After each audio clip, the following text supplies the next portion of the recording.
I'm Andrew Carver. I'm a materials engineering student here, second year, sophomore at Drexel University. I'm one of the Knovel ambassadors here. I'm interested in a lot of awesome things like snowboarding, and that's really what a lot of my interest in as far as my future career. I want to get into polymers and composites and maybe be able to design my own snowboards one day. Originally, one of my friends, Tariq Packer, who is also one of the ambassadors here at Drexel University, came to me and asked for help with another one of the Knovel engineering events at one of the expos.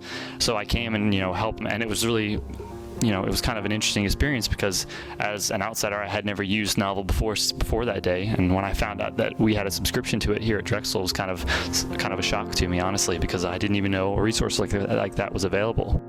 After I had that first event with the rest of the Knovel ambassadors, I went back to my apartment and checked it out for myself, and I found it was really an eye-opening experience. The fact that there was such a great resource for engineers doing research, and just like I can type in anything to Google and find in any information that I may need, I can go to Knovel if I'm doing physics homework, if I'm working on an engineering design project, if I'm doing research on my alternative cements. I can go into Knovel, type in something that I may be curious about or something that I may need information about, and it's right there and available to me in an organized way. It's something that I never knew I needed, honestly, but now that I have it, I wouldn't give it up for anything else.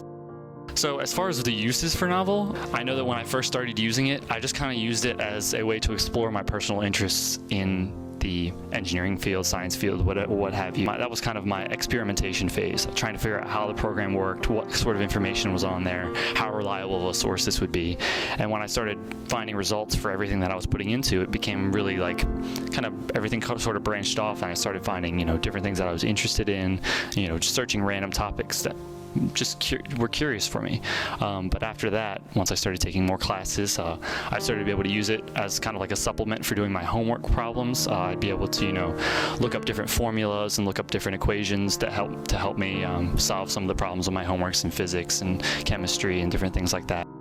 One of the uses that I think people will get the most benefit from is engineers doing research projects who are either just starting out or maybe kind of working on coming up with experimentation plans and like where they want to take their engineering project, things like that, because there's a lot of information that you wouldn't be able to find on very specific topics that you might not be able to find on Google or Google Scholar or things like that. Things that are all coagulated into one area that you can sort of sift through very reliable, convenient results.